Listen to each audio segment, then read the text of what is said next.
بلکہ 17 سال کے جوان محمد بن قاسم کا ہاتھ تھا، جس نے سن 93 ہجری میں عرب کی سرزمین سے چل کر ہندوستان کی سرزمین پر پہلی مرتبہ لا الہ الا اللہ محمد الرسول اللہ کا پرچم تھا۔ یہ محمد بن قاسم، اور یہ محمد بن قاسم ان کا داماد بنا تھا۔ صرف 1 یا 2 رات ان کی شادی کو گزری تھی، بیوی کے ساتھ 1 یا 2 رات گزارنے کا موقع بھی نہ۔ دوسرے دن حجاج نے میٹنگ بلائی اور کہا کہ مجھے یہ خبر ملی ہے کہ کچھ ہماری بیوہ ماؤں کو دوبیل کی سرزمین پر راجہ داہر کے ڈاکوؤں نے لوٹ لیا ہے۔ کون ہے جو وہاں جائے گا اور ان لوٹی ہوئی ماؤں کا انصاف لے کر آئے گا؟ لوگوں، اس 17 سال کا بیٹے نے کھڑے ہو کر کہا کہ چچا میں اس کام کی ذمہ داری قبول کرتا ہوں، آپ مجھے کمان دیں، میں اس ملک میں جاؤں گا، لوٹی ہوئی ماؤں کا انصاف لوں گا اور ایمان کا پرچم اس زمین پر لہرا کر راجہ داہر کو چٹھی لکھتا ہے کہ میں آیا ہوں اور اس زمین پر میں انصاف لینے آیا۔ تمہارے ڈاکوؤں نے جن میری ماؤں کو لوٹا ہے، جب تک اس کا انصاف نہیں مل جاتا میں اس زمین سے پلٹ کر واپس نہیں جا سکتا۔ راجہ داہر، جس کی پوری جنوب کی پٹی میں حکومت تھی، لاکھوں کی تعداد میں ان کے پاس فوج تھی، انہوں نے اپنے منتریوں کی میٹنگ بلائی، کہا کہ اس لونڈے کا کیا جواب دینا چاہیے۔ منتریوں نے کہا کہ اجازت ہو تو اس کو چوٹی کے طرح مسل دے۔ راجہ داہر نے کہا کہ نہیں، ایک آدھ موقع سنبھلنے کا دو۔ راجہ داہر نے چٹھی لکھا کہ محمد بن قاسم، مجھے معلوم ہوا کہ تمہاری عمر صرف 17 سال کی ہے، اس عمر میں جنگ کا تجربہ نہیں ہوتا ہے۔ محمد بن قاسم، تجھے معلوم نہیں کہ جس ہندوستان کی دھرتی پہ تو کھڑا ہے وہاں میرے پاس لاکھوں کی تعداد میں فوج ہے، میرے پاس وہ ہاتھی کے جھنڈ ہیں جس کو عرب کی آنکھوں نے نہیں دیکھا، میرے پاس وہ تلواریں ہیں جس کا لوہا عرب میں بھی مانا جاتا۔ اگر تم زندگی کی خیر چاہتے ہو تو اس چٹھی کے ملنے کے بعد ہندوستان کی سرزمین کو چھوڑ دو، ورنہ ہماری فوج اور ہمارے ہاتھی تمہاری ایسی تکہ بوٹی کریں گے کہ یہاں کے چیل اور کتے کو بھی تمہاری بوٹی نصیب نہیں ہوگی۔ لوگوں، ہم ہوتے تو کہاں جاتے، ہم تو ابھی جو سیاسی پنڈت لوگ ہیں انہی کی ہڑکی سے ڈولنے لگتے ہیں اور انہی کی ہڑکی سے کلیجہ کانپنے لگتا۔ کیا ہمت رہی، کیا حوصلہ رہا ہوگا۔ اس محمد بن قاسم نے اسی چٹھی پر جواب لکھا کہ راجہ داہر، تمہاری چٹھی کو میں نے پڑھا، تم نے میری عمر کو تو ناپنے کی کوشش کی لیکن میرے حوصلے کو ناپنے کی کوشش نہیں کی۔ راجہ داہر، تم نے مجھے ہاتھی کی دھمکی دی ہے، فوج کی دھمکی دی ہے، تلوار کی دھمکی دی ہے، لیکن میں تمہیں صاف کہتا ہوں کہ سنو، تمہارا یقین ہاتھی کی طاقت پر ہے، تلوار کی طاقت پر ہے، تمہاری فوج کی طاقت پر ہے، لیکن جو 17 سال کا جوان تیرے سامنے کھڑا ہے اس کا یقین ہاتھی اور تلوار کے پیدا کرنے والے خدا کی طاقت پر ہے۔ تم جس قوت کے ساتھ چاہو میدان میں آؤ، میں اس وقت تک اس زمین کو نہیں چھوڑ سکتا جب تک میں اپنے لوٹی ہوئی ماؤں کا انصاف کر لے۔ تاریخ کو پڑھو، سن 93 ہجری کے وہ رات اور وہ دن ہیں جب 1.25 لاکھ فوج کے ساتھ راجہ داہر میدان میں آیا، 12,000 سپاہیوں کے ساتھ محمد بن قاسم نے ان کا مقابلہ کیا، راجہ داہر میدان میں مارا گیا، 1.25 لاکھ فوج کو شکست ہوئی، اور تاریخ کا وہ پہلا دن تھا جب ایک 17 سال کے بیٹے کے ہاتھ سے ہندوستان کی دھرتی پر لا الہ الا اللہ محمد الرسول اللہ کا پرچم گاڑا گیا۔ نائب ناظم، جن کو اللہ تعالیٰ نے بڑی مہارتوں سے نوازا ہے اور وہ ایک کامیاب منتظم ہے، میری مراد حضرت مولانا مفتی سہراب عالم صاحب ندوی دامت برکاتہم العالیہ والغالیہ سے ہیں۔ حضرت والا کرسی خطابت پر تشریف فرمائیں۔ الحمدللہ رب العالمین والصلاة والسلام على سید الانبیاء والمرسلین وعلى آلہ واصحابہ اجمعین، اما بعد۔ اعوذ باللہ من الشیطان الرجیم، بسم اللہ الرحمن الرحیم۔ وَلَقَدْ يَسَّرْنَا الْقُرْآنَ لِلذِّكْرِ فَهَلْ مِن مُدَّكِرٍ۔ آج کے اس عظیم اجلاس کے باوقار صدر، معزز علماء کرام، دینی بھائیوں اور بزرگوں، نوجوان ساتھیوں، عزیز بچوں، اور پردے میں بیٹھی میری باتوں کو سن رہی پیاری ماں اور بہنوں، آج کا یہ جلسہ قرآن پاک کی نسبت پر منعقد ہوا ہے۔ ہم سب لوگوں کو یہ بات جاننا چاہیے کہ اللہ کی ذات جتنی بڑی ہے، اللہ کی کتاب بھی اتنی ہی بڑی ہے، اور جب تک ایک مسلمان کے دل میں جتنی اللہ کی بڑائی اور عظمت ہے، اتنی ہی اللہ کی کتاب کی عظمت اور بڑائی نہیں ہوگی، ہمارا ایمان اللہ کے یہاں معتبر نہیں ہے۔ اس لیے جو لوگ اس مجلس میں بیٹھے ہیں وہ یہ محسوس کریں کہ ہمارے درمیان اللہ بھی موجود ہے اور اللہ کی کتاب بھی موجود ہے، اور اللہ کی کتاب کو اپنے سینے میں محفوظ کرنے والے حفاظ کرام بھی موجود ہیں۔ آپ اگر احترام کے اس جذبے کے ساتھ تشریف رکھیں گے تو یقین مانیے اللہ نے قرآن کی نسبت میں بڑائی بھی رکھی ہے اور قرآن کی نسبت میں عزت بھی رکھی ہے۔ اللہ نے قرآن پاک کی نسبت میں کتنی بڑائی رکھی ہے، اس کا اندازہ آپ اس سے لگا سکتے ہیں کہ یہ اللہ کی کتاب جب حضرت جبرائیل کو ملی تاکہ اس کو اللہ کے رسول تک پہنچایا جائے، تو اس نسبت کی بنیاد پر اللہ نے حضرت جبرائیل کو تمام فرشتوں کا سردار قرار دیا، اور جب یہ کتاب اللہ کے آخری پیغمبر پہ نازل ہوئی تو اس آخری پیغمبر کو تمام نبیوں کا سردار قرار دیا گیا، اور جب یہ کتاب مکے میں اتری تو مکے کی سرزمین کو تمام زمین کے حصے کے لیے ماں کا درجہ دیا گیا، اور جب یہ کتاب رمضان میں نازل ہوئی تو رمضان کو تمام مہینوں کا سردار مانا گیا، اور جب یہ کتاب شب قدر میں اتری تو شب قدر کو تمام راتوں میں سب سے مبارک رات کا درجہ دیا گیا۔ لوگوں، جہاں جہاں قرآن کی نسبت گئی اس کی عظمت اور بڑائی بڑھتی چلی گئی۔ آج ہم بھی قرآن کی نسبت پر یہاں حاضر ہیں۔ اللہ اگر اس نسبت کی لاج رکھ لے، اللہ آج بھی میرے لیے عزت اور سربلندی کے فیصلے فرما سکتا ہے۔ ہمیں اسی امید کے ساتھ بیٹھنا چاہیے اور اسی امید کے ساتھ اس نسبت کا اظہار اپنے دل میں رکھنا چاہیے۔ لوگوں، قرآن پاک میں اللہ نے عزت بھی بڑی رکھی ہے۔ آج 5000 روپے میٹر کا کرتا آپ پہنے، زمین پر وہ کرتا گر جائے، کوئی اس پر پیر رکھ دے تو آدمی کی پیشانی پر وہ شکن نہیں آئے گا۔ جو 5 روپے میٹر والے قرآن کا جزودان جس کو قرآن سے تعلق تھا، اگر وہ زمین پر گر جائے اور اس پر کوئی پیر رکھ دے تو پیر رکھتے ہی آدمی کے چہرے اور پیشانی کا رنگ بدل جائے کہ تم نے اس قرآن سے جڑے ہوئے کپڑے کی ناقدری بے حرمتی کی۔ لوگوں، ہمارے پاس ساگوان کے فرنیچر ہیں، کوئی اس پر پیر رکھ دے چڑھ جائے، کوئی کسی کو اعتراض نہیں، لیکن آم کی لکڑی کا بنا ہوا وہ رحل جس پر قرآن رکھا جاتا ہے، اگر خدا نہ خواستہ کوئی اس پر پیر رکھ دے تو 10 آدمی اس کو تھو تھو کرے گا کہ تم نے اس عظیم رحل کی بے حرمتی کر دی۔ لوگوں، یہ قرآن پاک کی نسبت میں اللہ نے عزت رکھی۔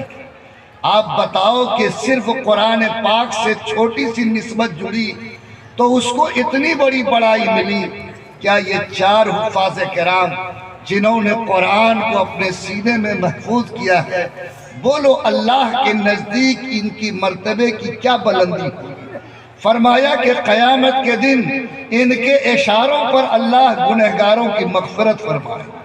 فرمایا کہ ان سے کہا جائے گا کہ قرآن پڑھتا جا اور جنت کی سیڑھیوں پہ چڑھتا جا۔ ان سے کہا جائے گا کہ تمہارے ماں باپ کہاں ہیں، انہیں بلاؤ، ان کے سر پر تاج رکھا جائے گا، اور لوگ پوچھیں گے کہ یہ کون لوگ ہیں جن کے سر پر اس طرح منور تاج ہے؟ کہا جائے گا یہ وہ ماں باپ ہے جس نے اپنی اولاد کو حافظ قرآن بنایا تھا۔ لوگوں قرآن کی نسبت جہاں جہاں پہنچتی چلی گئی، اللہ تعالیٰ نے دنیا میں بھی عزت اور بلندی دی، اور خدا کی قسم آخرت میں بھی ان کے لیے عزت اور بلندی کے فیصلے ہوئے۔ میں مبارکباد دیتا ہوں آپ کو بھی، مدرسے کے ذمہ داروں کو بھی، ان طلباء کے اساتذہ کو بھی، جنہوں نے بڑی محنت کر کے ان حفاظ کرام کو تیار کیا ہے۔ مجھے امید ہے کہ انشاءاللہ جب تک ایسے مدرسوں سے یہ چشمے جاری ہیں اور قرآن پاک سے تعلق کا یہ معاملہ سلسلہ جاری ہے، انشاءاللہ مدرسہ بھی محفوظ رہے گا، اس کی خدمت کرنے والے بھی محفوظ رہیں گے، قرآن حفظ کرنے والے بھی محفوظ رہیں گے، اور اللہ اس کے برکات اور انوار سے آپ سب کو انشاءاللہ نوازتا رہے گا۔ ضرورت ہے اس بات کی کہ ہم اپنی ہمت کو اور بلند کریں، اللہ کی اس کتاب سے رشتے کو اور مضبوط کریں، اور زمین پر یہ نیت کرے کہ انشاءاللہ جب تک یہ سانس چل رہی ہے قرآن پاک سے ہمارا مضبوط رشتہ قائم رہے۔ قرآن پاک سے رشتے کی جب بات آتی ہے تو لوگ پوچھتے ہیں کہ قرآن سے رشتے کا کیا مطلب ہے؟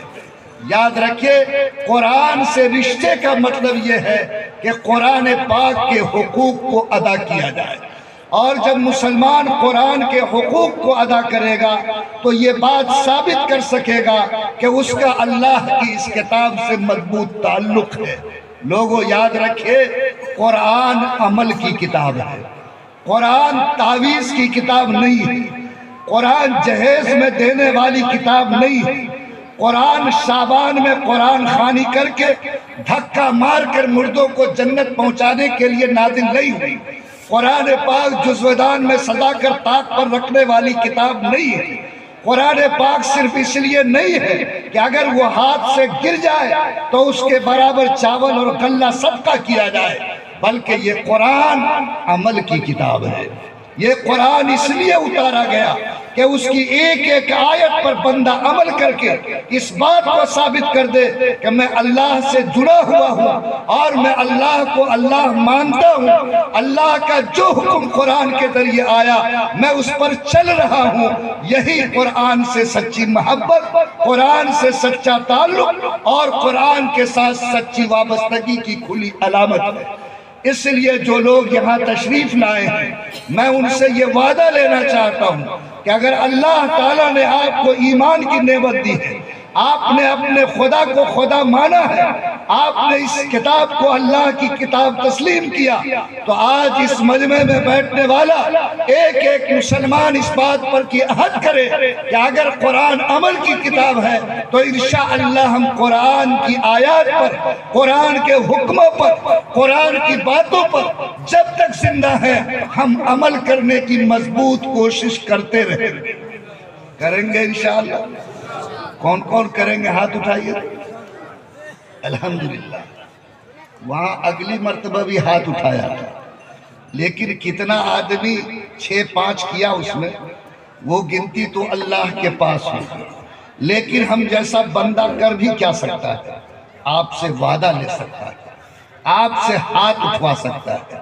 یہ تو آپ کی محبت کی بات ہے کہ آپ اپنے ہاتھ کے اٹھانے کی لاج رکھ لیں۔ میرا یقین ہے کہ جتنے بھائی یہاں بیٹھے ہیں جب انہوں نے اپنا ہاتھ اٹھا دیا ہے تو انشاءاللہ وہ زندگی میں اس ہاتھ اٹھانے کی لاج ضرور رکھیں۔ لوگوں، عمل کس کو کرنا ہے؟ آج قرآن کی نسبت پر یہ جلسہ منعقد ہے۔ میں یہ چاہتا ہوں کہ اگر قرآن کے حکموں پہ عمل ضروری ہے تو میں آئیے آپ کے سماج میں یہ بات بتاؤں کہ قرآن ہمارے سماج اور معاشرے میں کن کن لوگوں کو عمل کی دعوت دیتا اور کن کن کے کندھوں پر کون سی ذمہ داری ڈالتا ہے۔ لوگوں، یہ جو ہمارا سماج ہے جس کے اصلاح کی بات کرتے ہیں، سدھار کی بات کرتے ہیں، قرآن پر چلنے کی بات کرتے ہیں، یاد رکھیے اس پورے سماج میں 4 قسم کے لوگ ہیں۔ کتنے لوگ ہیں؟ بولیے نا، 4 قسم کے لوگ۔ ایک طبقہ تو وہ ہے جس کو بوڑھا بزرگ کہا جاتا ہے، ارے بوڑھوں کا طبقہ ہے۔ ایک طبقہ ہے جس کو جوانوں کا طبقہ کہا جاتا ہے، ایک طبقہ ہے جس کو بچوں کا طبقہ کہا جاتا ہے، اور ایک طبقہ ہے جس کو ماں اور بہنوں کا طبقہ کہا جاتا ہے۔ یہ 4 پہیے کی گاڑی ہے جو سماج کی سڑک پر چل رہی ہے۔ لوگوں یاد رکھیے، اگر ہم یہ چاہتے ہیں کہ ہمارا سماج دیندار بنے، ہمارا سماج قرآن والا بنے، ہمارا سماج قرآن کے حکموں پر چلے، تو جب تک یہ چاروں قرآن سے نہیں جڑیں گے ہمارے سماج میں قرآن کا قانون زندہ نہیں ہو سکتا، ہمارے گھروں میں قرآن کے حکم پر چلنا آسان نہیں ہو سکتا۔ لیکن ان چاروں میں سب سے بڑی ذمہ داری کس کی ہے؟ مسلمانوں یاد رکھو، یہ جو گاؤں کے بچے ہیں اگر یہ چاہیں کہ ہم کوئی انقلاب لائیں تو ان کے جسم بھی کمزور ہے، ان کے دماغ بھی کمزور ہے، یہ سماج میں کوئی بڑا انقلاب نہیں لا سکتے۔ اگر یہ بوڑھے چاہیں کہ سماج میں کوئی تبدیلی لائیں تو ان کے لیے آسان نہیں، اس لیے کہ یہ 100 قدم تیز چلیں تو ان کا دم پھولنے لگتا ہے۔ یہ جو سماج کی ماں بہنیں ہیں اگر وہ چاہیں کہ انقلاب لائے تو ان کے ساتھ پابندیاں ہیں، ان کے کروٹ لینے سے سماج میں مکمل کروٹ ہی پیدا ہو سکتی۔ سماج کو اگر کوئی کھڑا کر سکتا ہے، سماج کو کوئی نئی زندگی دے سکتا ہے، سماج کے اندر نئی بیداری لا سکتا ہے تو اس طبقے کا نام نوجوانوں کا طبقہ ہے۔ وہ طبقہ ہے جس میں جوانی ہے، جس کے جسم میں جوان خون ہے، جس کے بدن بھی طاقتور ہے، دماغ میں بھی تازہ خون ہے، اور جو سماج میں جوان بڑھ کر زندگی گزار رہا ہے۔ بولو یہ سچائی ہے یا نہیں؟ آج جو سماج جوانوں کے اعتبار سے زندہ ہے، یاد رکھو وہ سماج اس وقت بیداری کے ساتھ کھڑا ہے، اور جس سماج کے نوجوان مردہ ہو گئے، ان کا ضمیر کمزور ہو گیا، ان کا رشتہ اللہ رسول سے ٹوٹ گیا، یاد رکھو وہ سماج کبھی بھی خدا کے حکموں پر چلنے کے قابل اور وہ سماج دین کی پٹری پر دوڑنے کے لائق نہیں رہ سکتا ہے۔ اس لیے میں سب سے پہلے یہ چاہتا ہوں کہ ہمارے جو سماج کے نوجوان ہیں وہ اپنے ضمیر کو اس اعتبار سے جگائیں کہ جب اللہ نے اسے جوانی جیسی نعمت دی ہے تو ان پر ذمہ داری بھی اتنی بڑی دی ہے۔ اگر انہوں نے اپنی ذمہ داری کو محسوس نہیں کیا، اگر انہوں نے جوانی کی قدر نہیں کی، اگر انہوں نے جوانی میں اسلام کو زندہ کرنے کی فکر نہیں کی، تو یاد رکھو کوئی طبقہ دوسرا ایسا مضبوط نہیں ہے جو سماج میں دین کو اس قوت کے ساتھ زندہ کر سکے۔ لوگوں، حضرت عمر رضی اللہ تعالیٰ عنہ مکہ کی سرزمین پر اللہ کے رسول صلی اللہ علیہ وسلم دین لے کر کھڑے ہیں، لیکن خانہ کعبہ کی چھت پر اذان نہیں ہو رہی ہے۔ اللہ کے رسول نے رات کی تنہائی میں دعا کیا کہ اے اللہ، مکے میں 2 نوجوان ہیں، ایک کا نام عمر، دوسرے کا نام ابو جہل ہے، اگر یہ دونوں میں سے کوئی کلمہ پڑھ لے تو میرا یقین کہتا ہے کہ خانہ کعبہ کی چھت پر اللہ اکبر کی صدا بلند ہو جائے گی۔ اللہ کے رسول کی دعا قبول ہوئی۔ عمر رضی اللہ تعالیٰ عنہ نے کل اسلام قبول کیا۔ تاریخ کہتی ہے کہ جس دن حضرت عمر رضی اللہ تعالیٰ عنہ نے کلمہ پڑھا، اسی تاریخ کو خانہ کعبہ کی چھت پر اللہ اکبر کی صدا بلند ہو رہی تھی۔ ایک نوجوان جاگا، ایک نوجوان نے دین کا جھنڈا اٹھایا۔ بولو اس مکے کے دشمنی کے ماحول میں خانہ کعبہ کی چھت پر اللہ اکبر کی صدا بلند ہوئی یا نہیں؟ مہیش پور سالے پور میں جو نوجوان جوانی کے ساتھ زندہ ہے، اگر اللہ تعالیٰ انہیں کروٹ لینے کی توفیق دے دے، اگر اس کی جوانی اللہ کے دین کے لیے کھڑی ہو جائے تو بولو انشاءاللہ گھر بھی بدل کے رہے گا، سماج کو بھی بدلنے سے کوئی روک نہیں سکے گا۔ میں اپنے نوجوانوں سے کہتا ہوں، کبھی اپنی غیرت کو جگاؤ، اپنے سینے میں جھانک کر دیکھو کہ یہ جوانی تمہاری کتنی قیمتی ہے۔ تاریخ کے پڑھنے کو پڑھو کہ ہم ایمان کی روشنی لانے مکہ اور مدینہ کی سرزمین پر نہیں گئے تھے، کوئی اللہ کا بندہ یہ تحفہ لا کر ہم کو ہندوستان کی سرزمین پر دیا تھا۔ تاریخ کے پنوں کو پڑھ کے دیکھو کہ کون ایسا انسان تھا جو اس سرزمین پہ آ کے لا الہ الا اللہ محمد الرسول اللہ کا پرچم گاڑا تھا۔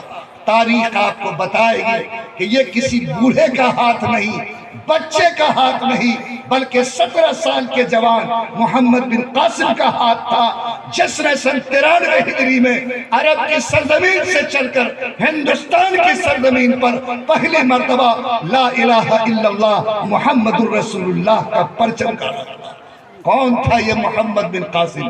آج میرے 17 سال کا بیٹا بھائی آج سچن کا بلہ لے کر گلیوں میں گھوم رہا ہے، آج موبائل کے اسکرین پر اپنی آنکھیں سیک رہا ہے، آج اسے یہ نہیں معلوم کہ اس کی جوانی کتنی قیمتی ہے، وہ اللہ کی طرف سے کتنا بڑا ذمہ دار ہے، لیکن قربان جاؤ اس اللہ کے بندے پر جن کے چچا گورنر تھے حجاج بن یوسف ثقفی، اور یہ محمد بن قاسم ان کا داماد بنا تھا۔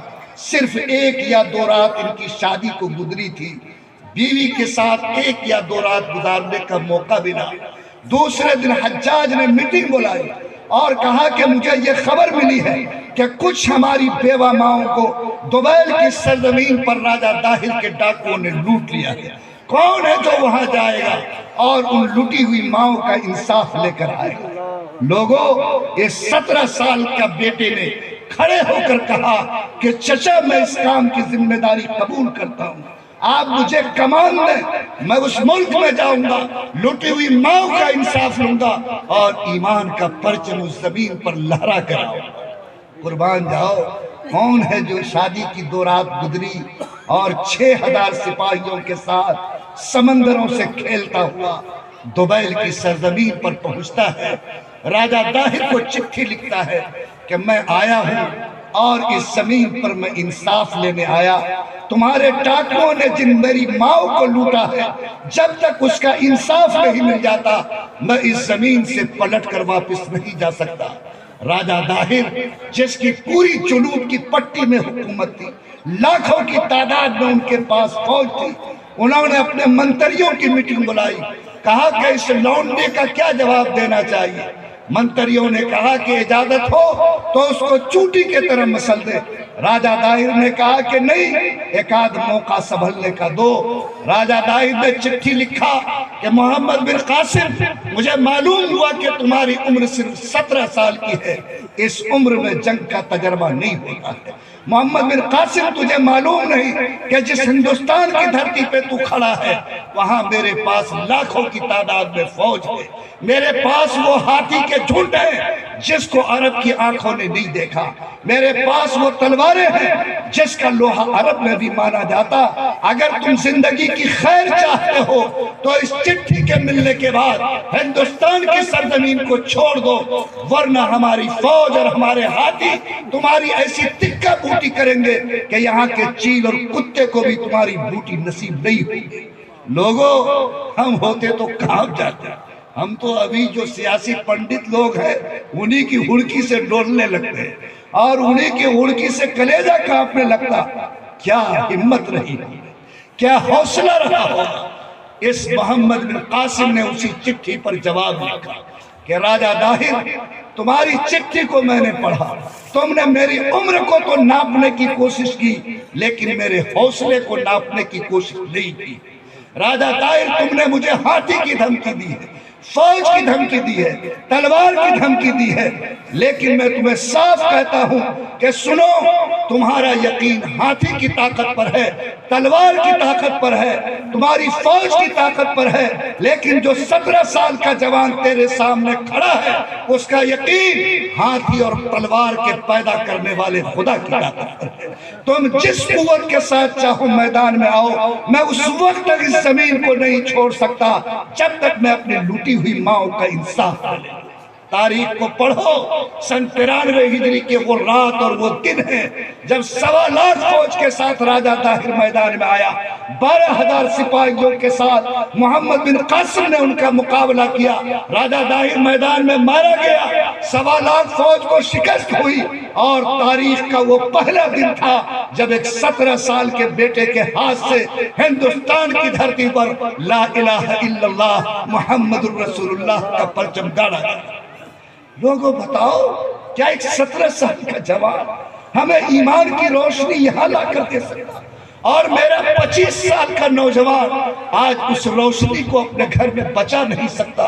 بولو، قیامت کے دن ہم سے سوال ہوگا یا نہیں ہوگا؟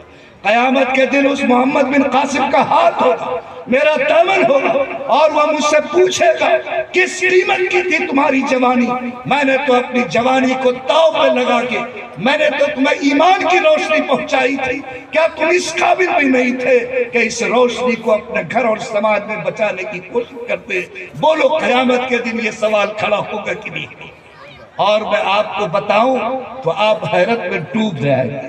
وہ محمد بن قاسم جن کی شادی کو 2 رات گزری تھی، بیوی بیوی ہوتی ہے، چٹھیاں آئی کہ آپ گئے اور مجھے بھول گئے، کیا میں آپ کو یاد نہیں آئی؟ وہ بھی گورنر کی بیٹی سے نکاح۔ محمد بن قاسم نے چٹھیوں کو جمع کیا، اور اس کے بعد جب چٹھیوں کو پڑھا تو اس چٹھی میں یہ لکھا تھا کہ اگر میں نے آپ کو معاف نہیں کیا تو بیوی کا جو حق ہوتا ہے بولیے، اس کی وجہ سے قیامت کے دن آپ پکڑے جائیں گے کہ نہیں جائیں گے، اور اس کی وجہ سے آپ کو سزا ہو سکتی ہے کہ نہیں ہو سکتی؟ محمد بن قاسم نے جو جواب دیا وہ میرے ضمیر کو جھنجھوڑنے کے لیے کافی ہے۔ کہا کہ میری بیوی، اگر قیامت کے دن تو نے مجھ کو معاف نہیں کیا تو تیرے معاف نہیں کرنے کی وجہ سے میں اکیلا جہنم میں جاؤں گا، لیکن جس ہندوستان میں کھڑا ہوں یہاں لاکھوں انسان کلمہ کے بغیر جہنم میں جانے کے لیے تیار ہیں۔ اگر میں یہاں سے چلا گیا کل یہ لاکھوں لوگ جہنم میں جائیں گے، مجھے یہ منظور ہے کہ تو نے اگر معافی نہیں دی میں اکیلا جہنم میں جاؤں، لیکن یہ منظور نہیں کہ میں ہندوستان سے جاؤں اور کل یہ لاکھوں لوگ جہنم کی آگ میں ڈالے جائیں۔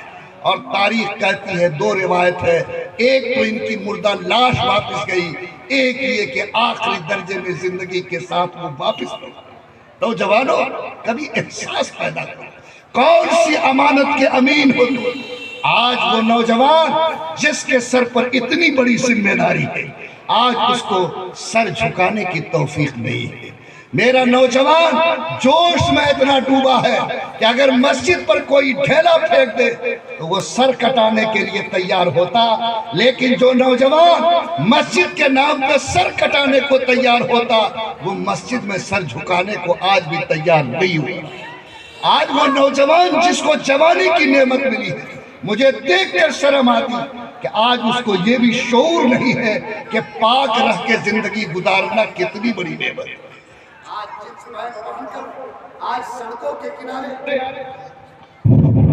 آج سڑکوں کے کنارے حالات دیکھیں کہ وہ چین کھولا، پمپنگ سیٹ چالو ہو گیا، اور دیکھیے تو حیرت ہوگی آپ کو، کلوخ لینا تو درکنار، آج اس کو بیٹھ کر استنجا کرنے کی توفیق نہیں ہے۔ یہ ہے محمد بن قاسم سے تعلق رکھنے والا، یہ امت کا وہ جوان جن کے سر پر جوانی کی ایسی نعمت رکھی گئی اور اللہ تعالیٰ نے اس پر جوانی کی ذمہ داری ڈالی تھی۔ نوجوانوں، بتاؤ کیا پاک رہ کے جینا آدھا ایمان ہے یا نہیں ہے؟ کیا جو نوجوان میرا بھائی آج آدھے ایمان کو بھی بچا نہ سکے، بولو اس کی زندگی قابل لعنت ہے یا نہیں ہے؟ آج میں سماج کے جوانوں سے بھیک مانگتا ہوں، ان سے گزارش کرتا ہوں کہ اپنی جوانی کی قیمت کو سمجھو۔ جب تک تم کروٹ نہیں لوگے سماج میں دین کی بیداری نہیں آ سکتی۔ جوان جھکے گا تو بوڑھوں کے سر جھکیں گے، جوان جاگے گا ماں میں بیداری آئے گی، جوان کھڑا ہوگا تو بچوں کی زندگی میں انقلاب برپا ہوگا۔ آج جو لوگ گدی پہ بیٹھ کے راج کرتے ہیں، بولو سچائی میں جوانوں کے کندھے پہ چڑھ کے وہاں تک پہنچے کی نہیں پہنچے؟ آج جو لوگ جوانوں کے کندھے پہ چڑھ کے آج گدی کے آخری سرے پر پہنچے، کیا کلمہ پڑھنے والی امت کا جوان آج بھی چادر تان کے سوئے گا؟ کیا آج بھی وہ کھڑے کھڑے گلی کے کنارے میں پیشاب کر کے اپنے رسول کی سنت کی توہین کرے گا؟ کیا وہ اپنی شناخت اور پہچان کو مٹا کر زمین پر اپنے نبی سے رشتہ کو کمزور کر کے زندگی گزارے گا؟ لوگوں، یہ قابل افسوس عمل ہے۔ میں سماج محض پور سالے پور کے ایک ایک نوجوان کے دل پر چوٹ لگاتا ہوں، انہیں اللہ تعالیٰ کی طرف متوجہ کر کے کہتا ہوں کہ نوجوانوں، یاد رکھو قیامت کے دن جب حشر کا میدان سجے گا، لوگ پریشانی میں ہوں گے، گلے تک پسینے میں ڈوبے ہوں گے، لیکن اسی وقت کچھ نوجوان ایک سائے کے نیچے مسکرا رہے ہوں گے۔ لوگ پوچھیں گے کہ کون ہے یہ جوان؟ کہا جائے گا کہ یہ وہ جوان ہے جنہوں نے جوانی میں اللہ کو راضی کرنے کا کام کیا۔ نوجوانوں، تم اس جوانی کی قیمت کو سمجھ کر طے کرو کہ میں بحیثیت مسلمان اس بات کی ذمہ داری لیتا ہوں کہ میں اپنے بچوں کے حق کو ادا کرنے کے ساتھ، بیوی کے حق کو ادا کرنے کے ساتھ، ماں باپ کے حق کو ادا کرنے کے ساتھ، جب میری سانس چل رہی ہے انشاءاللہ دین کی خدمت کرنے اور دین کو سماج میں زندہ کرنے کی بھی میں فکر کروں گا۔ کریں گے انشاءاللہ ہمارے جوان بھائی؟ کیا وہ جوانی میں بیداری لانے کی کوشش کریں گے؟ مجھے شرم آتی ہے، آج سکھ قوم اسی ہندوستان میں رہتی ہے۔ بولو سکھ کا بیٹا جوان ہو یا بوڑھا اپنے سر پر 1.25 کلو کی پگڑی باندھتا کہ نہیں باندھتا؟ لیکن آج مسلمان کا بیٹا جوان 5 گرام کی ٹوپی بھی اس کو جیب میں میسر نہیں ہے۔ مسجد میں جائے گا تو پلاسٹک کی ٹوپی ڈھونڈے گا، جلسے میں آئے گا تو مریٹھا باندھے گا، رومال نکال کے سر پہ پگڑ ڈالے گا۔ کیا انسان کا ضمیر کتنا کمزور ہو گیا؟ کیا تمہیں اس کی بھی توفیق نہیں؟ آج یہ پنجاب میں بسنے والی یہ سکھ قوم جن کا پیشوا گرو نانک ہے، جس نے 18 سال مکے میں گزارا، جنہوں نے محمد سلیم نام کے ایک مولوی سے گیان لیا، آج اس قوم کو اپنے پیشوا سے اتنی محبت ہے کہ وہ پیشوا کو اتنی عقیدت سے جانتے ہیں کہ آج ایک ایک سکھ سب کچھ دنیا میں چھوڑ سکتا لیکن اپنی پگڑی کے ساتھ کبھی سمجھوتا نہیں کر سکتا۔ یہ محمد الرسول اللہ کا دیوانہ بازار اور سڑکوں پہ تو جانے دو، آج مسجد میں بھی اس کی جیب میں 5 گرام کی ٹوپی موجود نہیں ہے۔ بولو کیا یہ بے شرمی، بے ضمیری، رسول اللہ صلی اللہ علیہ وسلم سے رشتے کی کمزوری کی بات اور کیا ہوگی؟ آج حالات یہ ہے کہ راستوں میں ایکسیڈنٹ ہوتا ہے، مرنے والا مرتا ہے، پولیس آتی ہے اور چاہتی ہے کہ اس کو دیکھے کہ یہ قبرستان جائے گا کہ اسمسان گھاٹ جائے گا۔ نہ پیشانی پر کوئی پہچان ہے، نہ چہرے پر کوئی پہچان ہے، نہ لباس میں کوئی پہچان ہے۔ پولیس پیٹ کھول کر دیکھتی ہے تب پہچانتی ہے کہ یہ قبرستان جائے گا کہ اسمسان گھاٹ جائے گا۔ کیا وہ قوم جو اس ملک میں ایک چھوٹی تعداد میں بستی ہے، اگر اس نے اپنی پہچان کو نہیں اپنایا، اگر اس نے اپنی شناخت کو نہیں اپنایا، اگر اس کی پیشانی یہ گواہی نہ دے کہ اس کا رشتہ امریکہ سے نہیں بلکہ مدینے کے آقا سے ملتا ہے، تو بولو اس قوم کی جوانی کس قیمت کی ہے؟ آج اس کی دنیا کس لیے ہے؟ یاد رکھو جو قوم اپنی پہچان کو کھو دیتی ہے وہ قوم زیادہ دیر تک اپنی زندگی کو برقرار نہیں رکھ سکتی۔ اس لیے نوجوانوں، آپ کی ذمہ داری ہے کہ آپ سماج میں ایک نئی کروٹ لو، مہیش پور کی سرزمین پر ایک انقلابی آواز لگاؤ، نوجوانوں کی کمیٹی بناؤ، ٹیم بناؤ اور یہ طے کرو کہ انشاءاللہ یہاں سماج کے ہر طبقے میں ہم لوگ اپنے قدم کو پہنچا کر جہاں جس طرح کے اصلاح کی ضرورت ہے ہم اس کو کریں گے۔ اگر اللہ نے مجھے 24 گھنٹہ دیا، میں 10 گھنٹہ اپنے پیٹ اور بچوں کو لگاؤں گا، 1 گھنٹہ میں اللہ کے دین کی خدمت کے لیے لگا کر۔ بولیے اگر یہ جذبہ پیدا ہو تو کیا انشاءاللہ سماج میں نوجوان جاگے گا؟ تو کیا سماج میں بیداری پیدا ہوگی یا نہیں ہوگی؟ نوجوانوں، اس جوان کی زندگی کی قیمت کو سمجھو جو آج احد کے میدان میں لیٹا ہوا ہے۔ جو لوگ حج کرنے گئے ہیں وہ جانتے ہیں کہ وہاں 3 قبروں کے نشان بنے ہیں، اب تو صرف ایک قبر کی نشانی ہے۔ وہ 3 قبر کون ہے؟ ایک قبر حضرت عبداللہ بن جہش کی ہے، ایک حضرت حمزہ رضی اللہ تعالیٰ عنہ کی ہے اور ایک حضرت مصعب بن عمیر رضی اللہ تعالیٰ عنہ کی۔ یہ کون ہے عبداللہ بن جہش؟ 25 سال کا مضبوط جوان جب وہ حج کے میدان میں گیا، اللہ کے رسول صف کی ترتیب لگا رہے ہیں، اس نے ایک بندے کا ہاتھ پکڑا، پہاڑ کے اوٹ میں گیا، کہا کہ آؤ ہم جنگ سے پہلے اللہ سے دعا کرتے ہیں۔ ان کا ساتھی دعا کرتا ہے کہ اے اللہ، میں میدان میں آیا ہوں، تیرے نبی کے ساتھ آیا ہوں، اللہ تو ہمیں فتح نصیب کرنا۔ اور عبداللہ بن جہش زارو قطار رو کر اللہ کے سامنے بلک بلک کے کہتا ہے کہ رب کریم تو جانتا ہے کہ میں اس میدان میں کیوں آیا ہوں، میں اس لیے نہیں آیا کہ میں اپنی گردن سلامت لے کر اپنے گھر جاؤں، میں اس لیے آیا کہ باری تعالیٰ میری گردن کو تو اپنی راہ میں قبول کر لے، اور کسی دشمن کو یہ توفیق دینا کہ وہ میرے بدن پہ تلوار کے اتنے وار کرے کہ میرے جسم کا کوئی حصہ زخم سے خالی نہ رہے، تاکہ قیامت کے دن میں سر اٹھاؤں تو کہہ سکوں کہ اے رب کریم میں اپنی زندگی کا رواں رواں قربان کر کے تیری بارگاہ میں حاضر ہوں۔ لوگوں، یہ وہ قربانی کا نمونہ تھا جس قربانی کی بنیاد پر یہ دین یہاں تک بڑھا۔ آج بھی اگر ہمارے نوجوان چاہتے ہیں کہ سماج میں دین زندہ ہو، سماج میں اللہ کے نام پر انقلاب آئے، قرآن کے نام پر انقلاب آئے، سنت کے نام پر انقلاب آئے، تو نوجوانوں آپ کو اپنی جوانی کے ساتھ اللہ کی دین کی محبت کے ساتھ کھڑا ہوگا۔ اگر اس مجمع میں ہمارے نوجوان موجود ہیں جس کو اللہ نے 15 سے 40 سال کی عمر دی ہے، تو ذرا ہاتھ اٹھا کے اللہ کے سامنے اپنا ہاتھ کھڑا کرو۔ ہے ایسا نوجوان 15 سال سے لے کر الحمدللہ بڑی تعداد ہے۔ میں آپ سارے ہاتھوں کو اللہ کے سامنے کھڑا کرتے ہوئے میں آپ کو عمر کی برکت کی دعائیں دیتا ہوں۔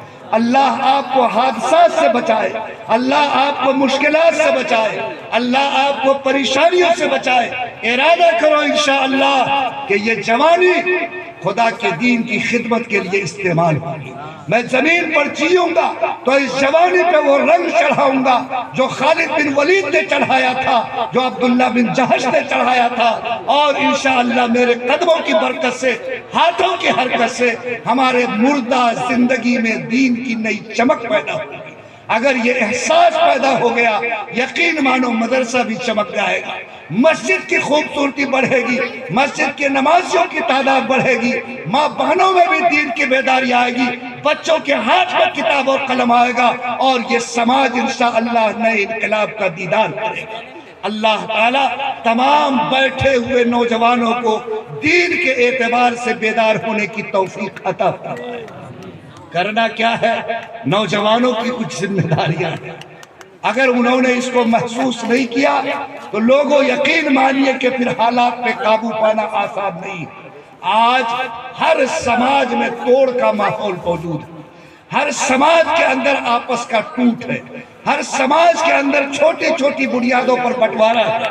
میں اپنے تمام نوجوانوں سے سب سے پہلی گزارش کرتا کہ آپ لوگ سماج میں اٹھو اور سماج کے ایک ایک ٹوٹے ہوئے اینٹ کو جوڑ کر اس بات کی کوشش کرو کہ ہم لوگوں کے زندہ رہتے ہوئے سماج میں کوئی تفرقہ بازی نہیں چل سکتی، کوئی بٹوارہ نہیں چل سکتا ہے، سماج میں کوئی تفریق کی لکیر نہیں چل سکتی ہے۔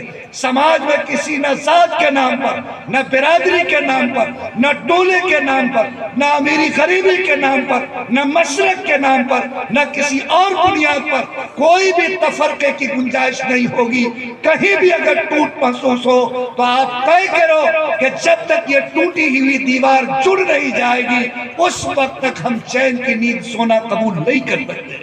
بولو اگر نوجوان یہ اٹھ جائے اور آج ٹوٹے ہوئے سماج کو جوڑنے کی کوشش کرے تو بولو انشاءاللہ سماج میں قوت پیدا ہوگی کہ نہیں ہوگی۔ لوگوں، اس سماج کا سب سے خطرناک مرض، اس سماج کی سب سے خطرناک بیماری آپس کی تفرقہ بازی اور آپس کا ٹوٹ ہے۔ اس سماج میں جب تک اس کا رفع نہیں ہوگا، جب تک ٹوٹے ہوئے دلوں کو جوڑا نہیں جائے گا، جب تک روٹے ہوئے انسانوں کو منایا نہیں جائے گا، یاد رکھو سماج کے اندر نئی طاقت پیدا نہیں ہو سکتی ہے۔ آج افسوس ہوتا ہے، کبھی غور کر کے دیکھو، چوٹی چھوٹی سی مخلوق ہے، بولو اس کے اندر ایکتا اور اتحاد ہے یا نہیں؟ بڑی چوٹی جدھر جاتی ہے ساری چھوٹی چوٹیاں اس کے پیچھے چلتی ہیں۔ دیکھو بھیڑ بکری دیکھا کہ نہیں دیکھا، بتاؤ اس میں اتحاد ہے یا نہیں؟ بڑی بھیڑ جدھر جاتی ساری بھیڑ اس کے پیچھے پیچھے دوڑتی اور چلی جاتی ہے۔ آج یہ مدھو مکھی ہے جو چھتا لگا کے ہے، سماج کا کوئی مشتنڈا آدمی بھی اس پر ڈھیلا مارنے کی ہمت نہیں کرتا۔ حالانکہ وہ چھوٹی مخلوق ہے، آپ انگلی پہ اسے مسل سکتے ہیں، لیکن آپ جانتے ہیں کہ اس میں ایکتا ایسی ہے کہ میں نے اگر ڈھیلا چلایا، جس کو چوٹ لگے گی وہ بھی پلٹے گی، جس کو نہیں لگے گی وہ بھی بدن سے چمٹ جائے گا۔ لوگوں، یاد چھوٹی مخلوق نے اپنے اندر ایکتا پیدا کی، بولو اللہ تعالیٰ نے اس کو ایک انمول قوت دیا کہ نہیں دیا؟ لیکن آج چوٹی میں ایکتا ہے، آج بھیڑ بکری میں ایکتا ہے، مدھو مکھی میں ایکتا ہے، لیکن اس کلمہ پاڑے والے امت کے اندر آج ایکتا نہیں ہے، آج ان میں اتحاد نہیں ہے، آج ان کے دلوں میں محبت کی خوشبو نہیں ہے، آج یہ ایک بڑھ کر جینے کو تیار نہیں ہے۔ نوجوانوں اٹھو اور طے کرو انشاءاللہ کہ ہم اس ٹوٹے ہوئے سماج کو اپنے ہاتھ کی قوت سے جوڑیں گے، ہم ٹوٹے ہوئے لوگوں کو منائیں گے، محبت کے ساتھ جینے کا راستہ طے کریں گے، اور یہ فیصلہ کریں گے کہ اپنا تو کام ہے کہ جلاتے چلو چراغ، رستے میں خواہ دوست یا دشمن کہتے ملے۔ لوگوں، اگر آپ نے اپنے کو جوڑ لیا تو بولو اس کی قیمت بڑھے گی کہ نہیں بڑھے گی؟ ایک پھول اگر تم درخت سے توڑو، تنہا پھول کو لوگ سونگھ کر مسل دیتا ہے، لیکن اگر وہی پھول چند مل کر دھاگا میں پرو دو تو وہ ہار بن جاتا اور اس کی قیمت بڑھ جاتی ہے، اور وہ کسی دلہے کے گلے میں ڈالا، بادشاہ کے گلے میں ڈالا جاتا ہے۔ آج جو آپ کے ہاتھ میں تسبیح ہے، اس کے دانے کو توڑ کر بکھیر دو، کوئی اس کی قیمت نہیں، لیکن 100 دانے اگر ایک دھاگے میں جڑ جاتے تو بولو اس کی عظمت بڑھتی ہے۔ آپ اس کو تقدس کے ساتھ ہاتھ میں رکھتے ہیں، محبت کے ساتھ اس پر اللہ اللہ کی تسبیح پڑھتے ہیں۔ لوگوں، آؤ، بھائی بھائی ہو تو محبت پیدا کرو، پڑوسی پڑوسی ہو تو ایک ساتھ مل کر جینا سیکھو۔ تمام مسلمان یہ قسم کھا کر جیو کہ میرا اللہ ایک ہے، میرا رسول ایک ہے، میرا کلمہ ایک ہے، میرا قرآن ایک ہے، میرا قبلہ ایک ہے۔ میں آج کی تاریخ میں یہ عہد کرتا ہوں کہ جتنے دن میں زندگی گزاروں گا انشاءاللہ آپس میں محبت کے ساتھ مل جل کر زندگی گزاروں گا۔ وہ لوگ گزارو گے انشاءاللہ۔ اور خاص طور پر ہمارے نوجوان اس آپس کے اتحاد کو مضبوط کرنے کے لیے آپ سے میں گزارش کرتا ہوں کہ آپ کھڑے ہو۔ جس دن نوجوانوں کا ہاتھ سماج کو جوڑنے کے لیے تیار ہو جائے گا انشاءاللہ خدا اس کی برکت سے تمام طرح کے شگافوں کو بند کر کے آپس میں انشاءاللہ مضبوط اتحاد پیدا کر کے دکھا دے گا۔ میں یہ گزارش کرتا ہوں کہ ہمارے نوجوانوں کے اندر یہ بیداری آنی چاہیے۔ دوسری گزارش یہ ہے کہ نوجوانوں، آپ اس جوانی کی قیمت کو سمجھ کر یہ طے کرو کہ مجھے سر سے لے کر پیر تک اسلام کا رنگ چڑھانا ہے، اور یہ جوانی پہ وہ رنگ لانا ہے جس رنگ کا رشتہ مدینے کے آقا جناب محمد الرسول اللہ صلی اللہ علیہ وسلم سے ملتا ہے۔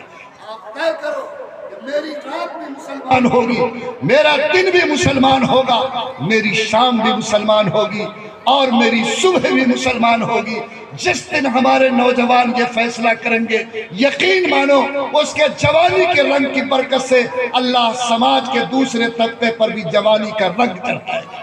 تو جو لوگ یہاں بیٹھے ہیں، کیا انشاءاللہ وہ نوجوان اپنی زندگی پہ جوانی کا رنگ چڑھائیں گے؟ بولو انشاءاللہ۔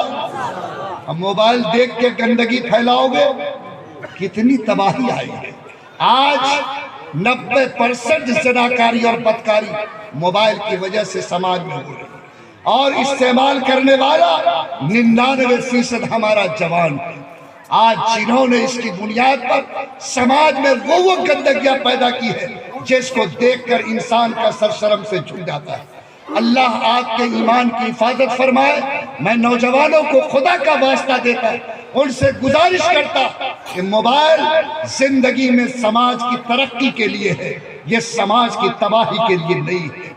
اس کا صحیح استعمال کر کے تم حالات کے اندر تعلیم کو آگے بڑھا سکتے ہو، رابطے کو مضبوط کر سکتے ہو، سماج کے اندر اور بھی چیزوں کو آگے بڑھا سکتے۔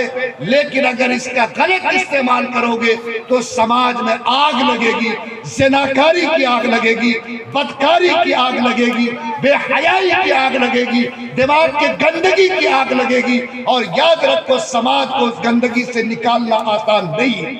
اس لیے نوجوانوں، ایک تو تمہیں اتحاد پر محنت کرنی ہے، نمبر 2 یہ طے کرو انشاءاللہ کہ اگر خدا نے مجھے جوانی دی ہے تو میرے سر کے بال سے لے کر تلوا کے ناخن تک اسلام کا رنگ چڑھے گا. میں اپنے آنکھ کی بھی حفاظت کروں گا, ہاتھ کی بھی حفاظت کروں گا, زبان کی حفاظت کروں گا, پیر کی حفاظت کروں گا.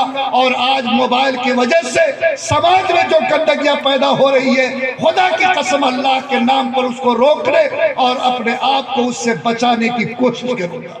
بولو اگر یہ فیصلہ کر لو, کیا اللہ تعالیٰ اس سماج میں ان گندگیوں کے راستوں کو بند کرے گا کہ نہیں کرے گا؟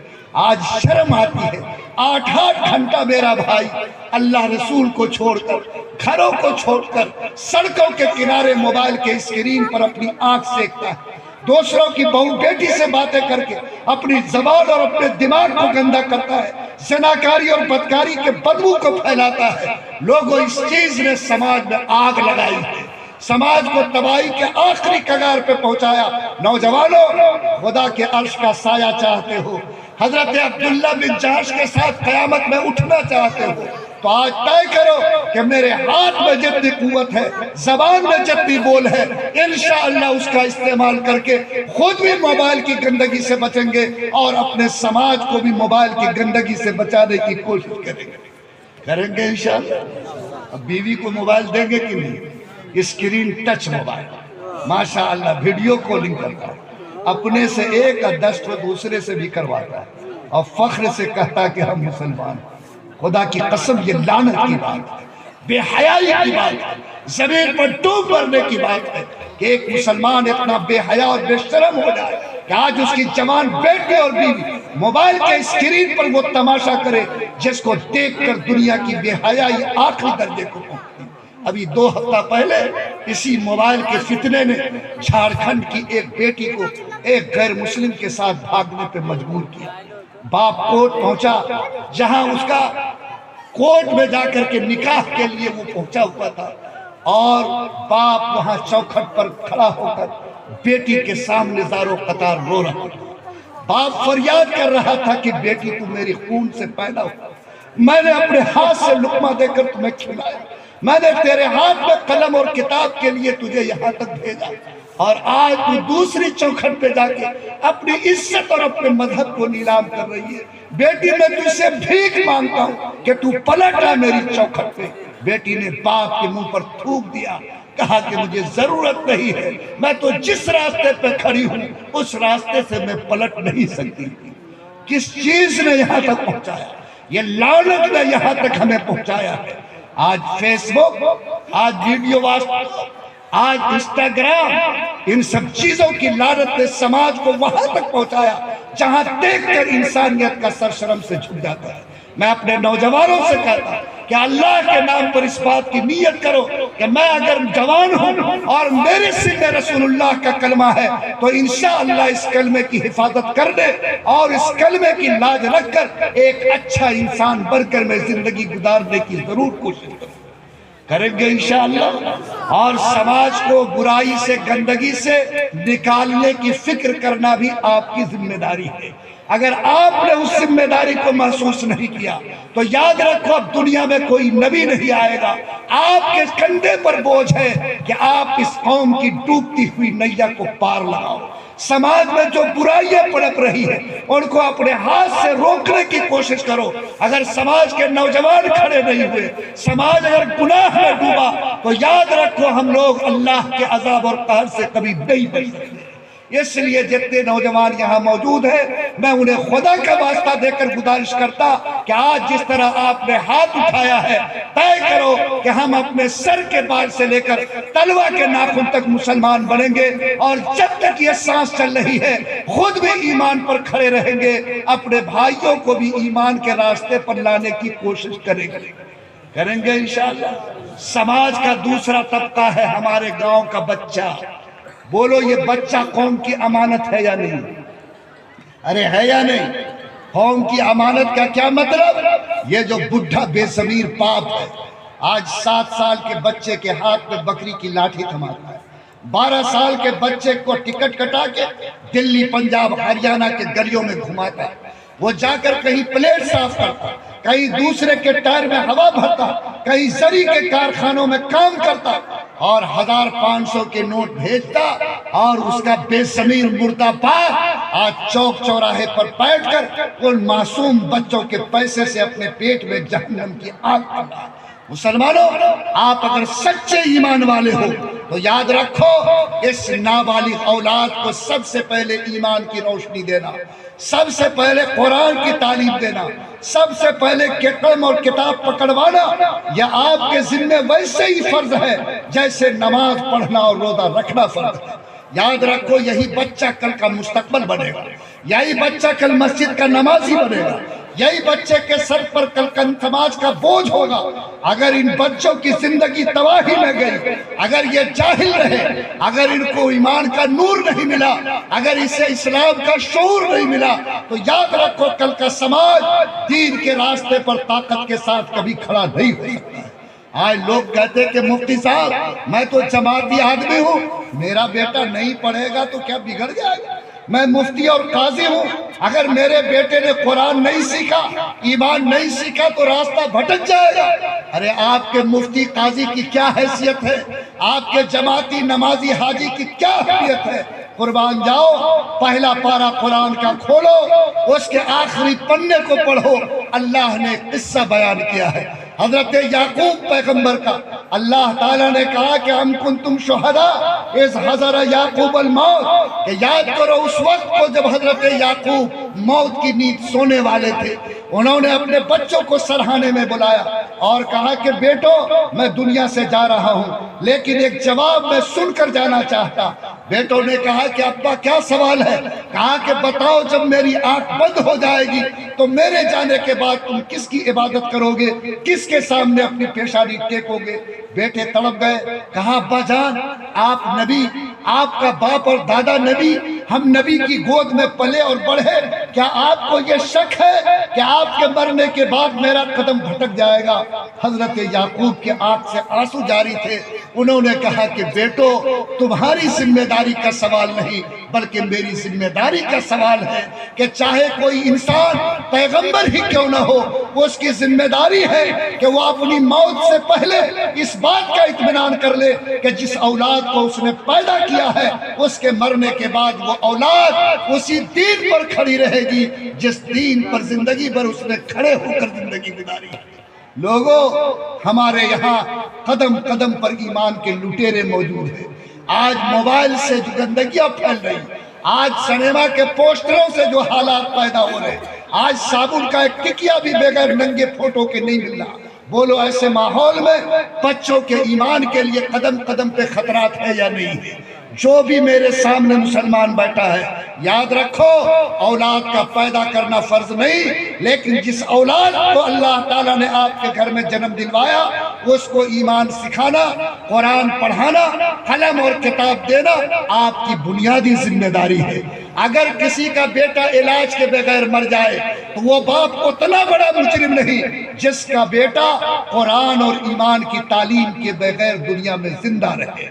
اور سنو، چاہے حاجی ہو کہ نمازی ہو، جماعتی ہو کہ قاضی ہو، اگر آپ نے یہ نور اپنے بچوں کو نہیں دیا، اولاد بھٹک گئی، گناہ میں ڈوبی، تو قیامت کے دن اگر وہ جہنم کے آگ میں جائے گی تو اس کی اولاد کے ساتھ اس کے ماں باپ کو بھی گھسیٹ کر جہنم کی آگ میں ڈالا جائے گا۔ اس لیے اس نسل کو مسلمان بناؤ، بچوں میں ایمان کی طاقت پیدا کرو، اور پہلے دن سے اس بات کی کوشش کرو کہ ہم بھوکا سو سکتے ہیں، پھٹا ہوا کپڑا پہن سکتے ہیں، چھپر میں رہ سکتے ہیں، ضرورت پڑی تو بھیک مانگ سکتے ہیں، لیکن اپنی اولاد کو انشاءاللہ ایمان اور قرآن کی روشنی سے محروم نہیں رکھ سکتے۔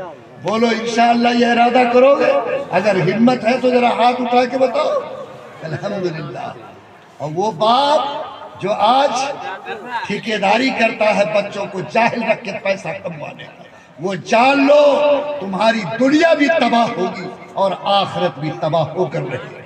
یہ مکان کی چمک، یہ پیسوں کی کھنک نہ تمہیں بچا سکے گی اللہ کے عذاب سے، نہ تمہاری اولاد کو بچا سکے گی۔ تمہارا خدا تم سے کہتا ہے یا ایھا الذین آمنوا قوا انفسکم واہلیکم نارا، کہ اے مسلمانوں اپنے کو بھی جہنم کی آگ سے بچاؤ، اپنی اولاد کو بھی جہنم کی آگ سے بچاؤ۔ اگر آپ نے اپنے کو جہنم کی آگ سے بچایا، اپنی اولاد کو نہیں بچایا، تو بولو وہ اولاد مجھے بھی گھسیٹ کر جہنم کی آگ میں لے جائے گی۔ اللہ میرے ضمیر کو زندہ کرے، بولو انشاءاللہ ہم لوگ بیداری پیدا کریں گے۔ جو لوگ مجھ سے کہتے کہ میرا بیٹا اسکول جاتا، میں ان سے کہتا ہوں اسکول 9 بجے شروع ہوتا ہے اور سورج 6 بجے نکلتا ہے۔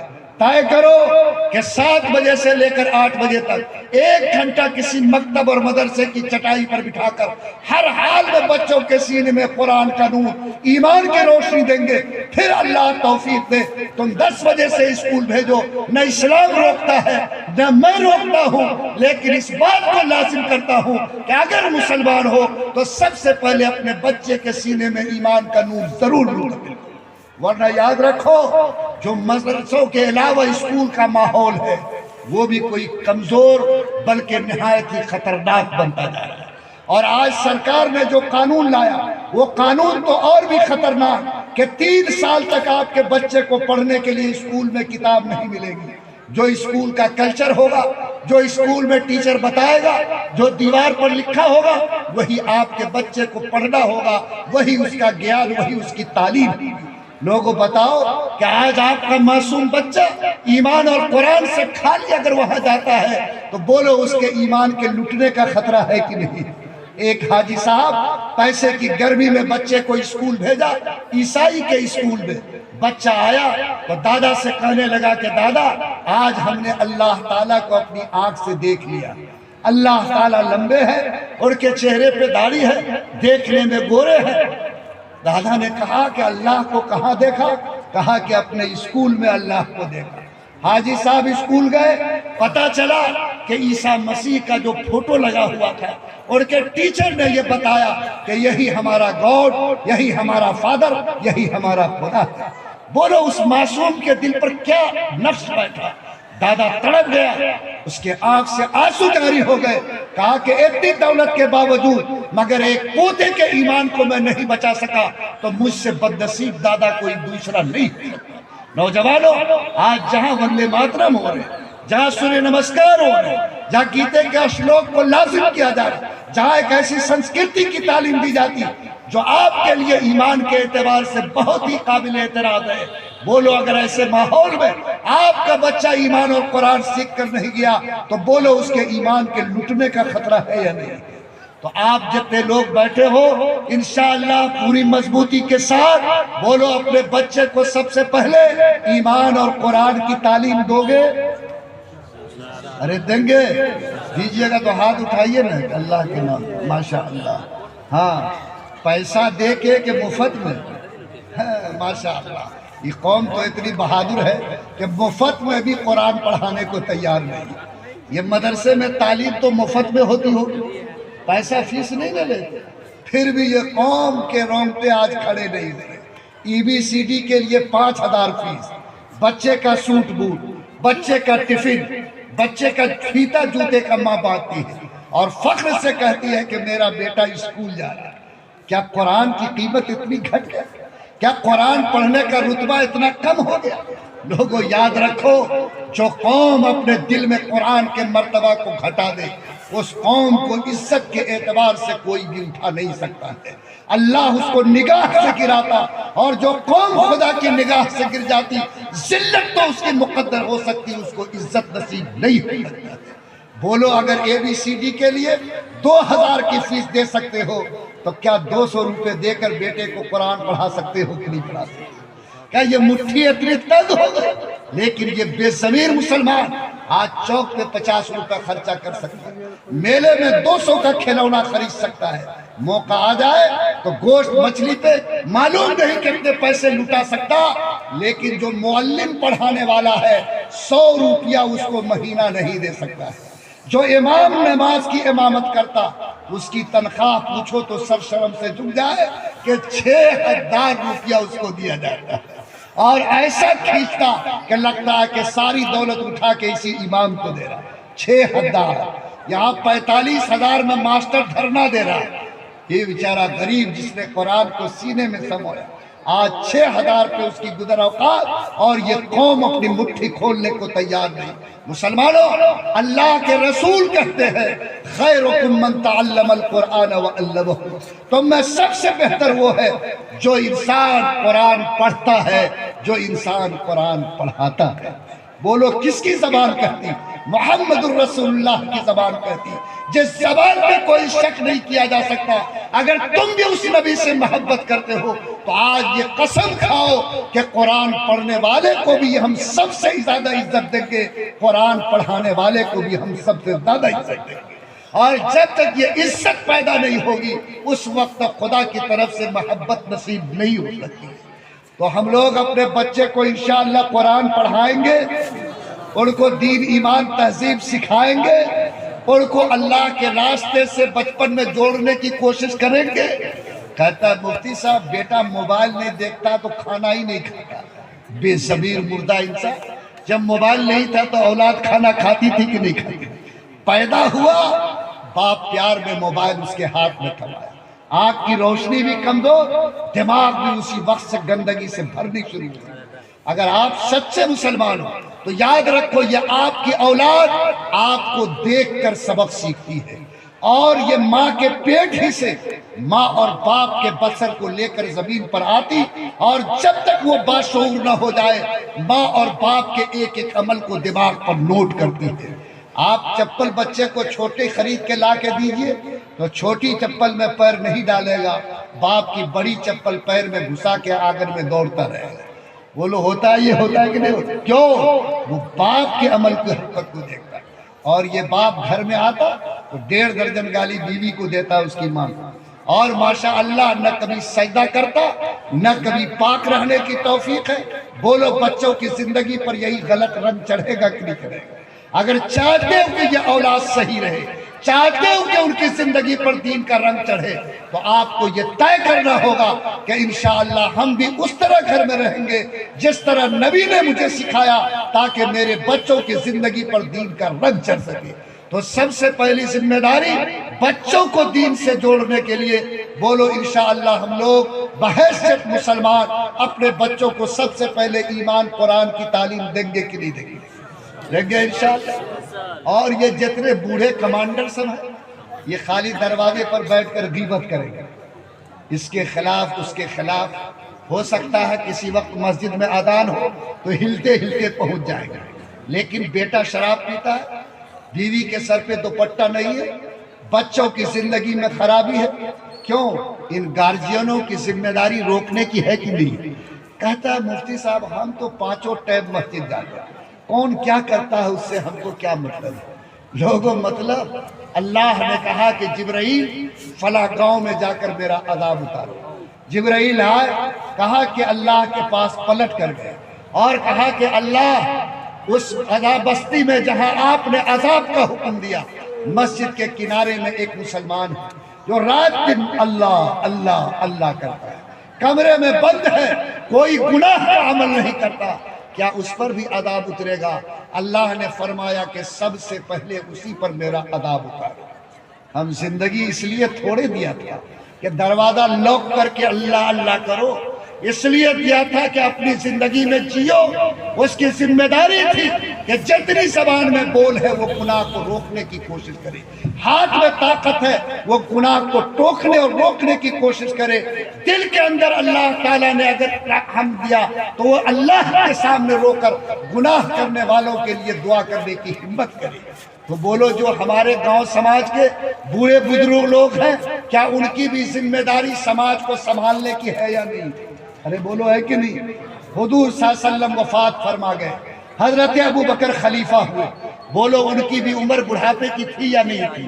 وہ اللہ کا بندہ خلیفہ مسلمین ہے، ان کے سامنے ایک صحابی آتے ہیں، رپورٹ دیتے ہیں کہ اے اللہ کے رسول کے خلیفہ، اے امیر المومنین، میں آپ کو یہ رپورٹ سناتا ہوں کہ جب نبی کا زمانہ تھا اور میں زکوٰۃ وصول کرنے جاتا تو لوگ اگر زکوٰۃ میں بکری دیتے تھے تو اس کی رسی بھی ساتھ میں دیتے تھے، لیکن جب آپ کا زمانہ آیا اور میں زکوٰۃ وصول کرنے گیا تو لوگوں نے زکوٰۃ میں بکری تو دی ہے لیکن رسی کو روک لیا ہے۔ حضرت ابو بکر کا چہرہ غصے سے لال ہو گیا، انہوں نے کہا کہ سنو، میں اس وقت تک ایسے لوگوں سے لڑوں گا جب تک کہ وہ زکوٰۃ میں بکری کے ساتھ رسی دینا شروع نہ کر دے۔